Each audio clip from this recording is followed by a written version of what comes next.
Ibagnag sa Pilipinas at tuyan nagitikang runan adamang diti PTV Cordillera. Iti bulan ti Pebrero mabobserbaran ti Down Syndrome Consciousness Month. Baban iti daytoy maipaayan iti panakamu dagiti umili mainaig iti nasken ni aramidan ken dagiti wagas sapno maliklikan ti sakit. May saday ti a genetic condition when no trisomy 21 akadawyan a rason iti intellectual disability.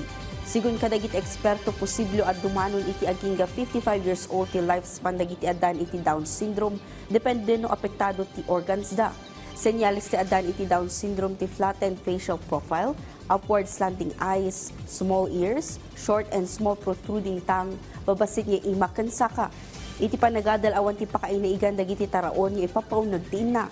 Nailawlawag pa'y abayat amanay na yun ti edad dagiti na, umat nga ti posibilidad a maadan iti Down syndrome gaputa makmaksayanan ti eggcell arason ti menopausan.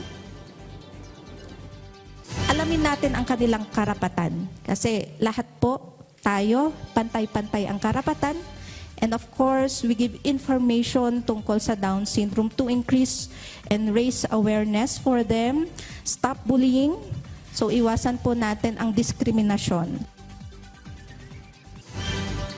Kabayatan na kagidan ti selebrasyon ti Panagbunga Festival mangnamnama dagiti babasit a negosyante iti syudad a sumaranta ti negosyo da. Impanamnama ti DTI ti suporta kadakwada. Report manipod kini PTV intern Kaino Aguilar. Iti pasad ti Rose Garden iti Burnham Park, Baguio City, pasarakan ti market encounter apasad ti selebrasyon ti Panagbunga Festival. Dito'y anaiparan dagiti na duma-duma a produkto dagiti micro, small and medium enterprises. Sikon kadagiti aglaklako, masansan a berberukan dagiti gumagatang dagiti lightweight a produkto, kas iti jams, bonnets, bags, kanda dumapay a souvenir items. Palaksit iti data, nabaliwan kan napabaro iti estilo dagiti mailaklako a produkto, a nakaawis kadagiti gumagatang. Nag-iba po ang benta namin ngayon dahil sa hindi ko alam kung sa lake natin na bumaba ang benta ngayon. Hindi ko palalas din. Ngum sigon iti Department of Trade and Industry saan lang amay maysa a lugar ti pagagatangan iti na duma-duma a produkto dagiti MSMEs.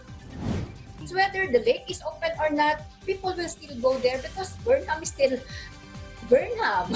Di ba?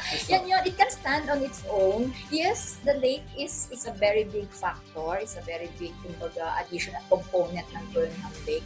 Tapno masuportaran dagiti babasit a negosyo, papaertingan ti ahisya ti negosyo centers da, kan panakipaay ti training, business assistance, kan panakaamo, iti packaging kan marketing. You can just go to our negosyo centers at anuman ang kailangan ng isang negosyante, ginagawa na, pinoprovide na doon sa negosyo center namin. So I would think that has the most impact in terms of accessibility doon sa mga programa ng DTI, di ba, para sa ating mga MSMEs. Iti baot ti kurang a pondo, ay panamnama ti opisina a nakasagana da at tumulong kadagiti negosyante. DTI has among all government agencies, isa kami sa sangay ng gobyerno na pinakamaliit ang budget. Kung ano yung kailangan ng MSMEs, yun ang pinibigay namin.